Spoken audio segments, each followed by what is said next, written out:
करते हैं रवि केवल रमानी से, जो कि रियल एस्टेट इन्फ्लुएंसर भी हैं।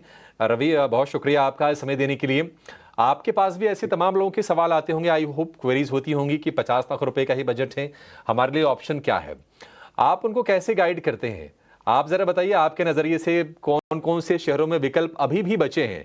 हालांकि धीरे धीरे करके 50 लाख की वैल्यू काफी कम हो गई है, और वाकई अगर कोई शहर के अंदर घर खोज रहा हो उसके लिए तो फिर मुश्किलें तो हैं ही। तो जरा बताइए कि कहाँ कहाँ विकल्प आप देख रहे हैं, और दूसरी चीज कि जब हम घर खरीदने जाते हैं तो किन बातों का ध्यान रखें, ये जरा गाइड कर दीजिए आप। अभिषेक जी, 50 लाख का जो क्लाइंट अगर कोई हमारे पास आता है तो हम उनको यूजुअली टियर 2 सिटीज में इन्वेस्ट जी। करने का रिकमेंडेशन करते हैं। जैसे कि पूना हो जाता है, then you have Indore, then you have places which are a little bit outside, जैसे कि रायपुर जैसा है, नया रायपुर है, उधर मैं रेकमेंड करता हूँ क्लाइंट्स को लेने के लिए। देन एक और कॉन्सेप्ट होता है फ्रैक्शनल ओनरशिप का, और तीसरा कॉन्सेप्ट होता है रीट्स का, REIT का।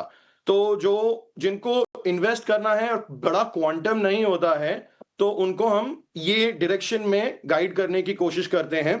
और दूसरा, आपने जो क्वेश्चन पूछा रिगार्डिंग द क्वालिफिकेशंस, जो पेपर वर्क जो आप बोलते हैं, डॉक्यूमेंटेशन क्या देखना चाहिए, इसमें आंसर डिवाइड होता है दो डिफरेंट कॉन्सेप्ट में। एक होता है अंडर कंस्ट्रक्शन में, और दूसरा होता है रीसेल प्रॉपर्टी में। अगर रीसेल की प्रॉपर्टी के बारे में बात करेंगे तो आपको उनका चेन ऑफ एग्रीमेंट, जो डॉक्यूमेंटेशन होता है प्रॉपर्टी का, उसमें आपको देखना चाहिए, थोड़ा इन डेप्थ नॉलेज, जांच पड़ताछ करनी चाहिए उसमें। दूसरा आता है द मंथली मेंटेनेंस कितना है। अगर समझो कोई सोसाइटी है या बड़ी हाई राइज बिल्डिंग है, तो उधर आपका सोसाइटी क्या है, आपकी कम्युनिटी में अमेनिटीज क्या है, आपको ये सब चीजों के ऊपर ध्यान देना चाहिए। फिर जो बिल्डिंग के आजू बाजू एरिया है, उसकी थोड़ी आपको नॉलेज होनी चाहिए। दिन में देखना चाहिए उसको, शाम में देखना चाहिए, एंड नेबर से बात करनी चाहिए। आपको पूछना चाहिए कि ये बिल्डिंग में कैसे टाइप के लोग रहते हैं और उनका रहने का एक्सपीरियंस कैसा था। दीज आर, ये थोड़े बेसिक चीजें होते हैं जो रीसेल प्रॉपर्टी के मामले में होता है। और अगर आप प्राइमरी मार्केट, जो अंडर कंस्ट्रक्शन या डेवलपर की अगर कोई प्रॉपर्टी खरीदते हैं, तो सबसे पहली चीज उसमें होती है डेवलपर का रेप्यूटेशन। उन्होंने कितना टाइम से वो डेवलप कर रहे हैं, उन्होंने कितने प्रोजेक्ट सक्सेसफुली क्लोज किए हैं, वो कौन से एरिया में काम करते हैं, वो सिर्फ एक स्पेसिफिक माइक्रो मार्केट में है, जैसे वो सिर्फ पुणे में करते हैं, या पुणे के भी एक स्पेसिफिक एरिया में करते हैं।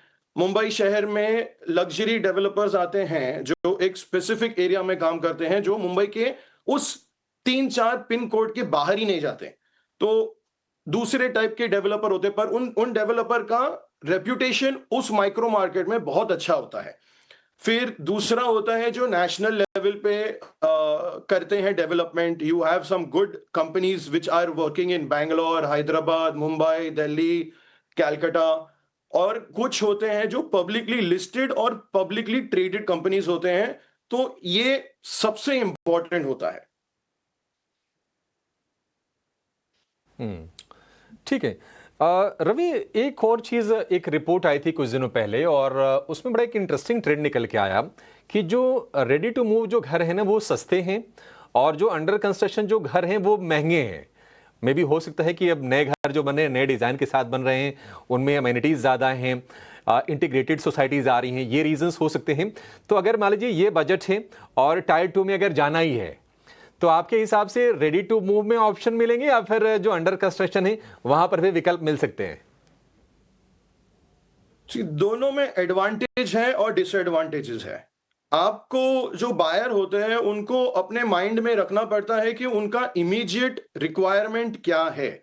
रेडी टू मूव इन जो बिल्डिंग होती है वो 5-10 साल, 15 साल, शायद 25-30 साल पुरानी भी हो, वो टाइम पे बने हैं, तो उनका कॉस्टिंग अलग होता है। अभी जो नए बिल्डिंग्स बनते हैं वो नए नॉर्म्स, नए रूल्स और रेगुलेशंस के हिसाब से बनते हैं, और ऑब्वियसली इन्फ्लेशन तो बढ़ते ही रहता है, तो उनका जो कॉस्टिंग होता है वो आज की डेट पे होता है।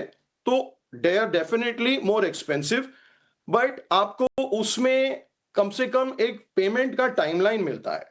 तो आप 3 साल, 4 साल, 5 साल जितना भी टाइम लगता है बिल्डिंग को बनने में, आप उसको over a period of few years पे कर सकते हो।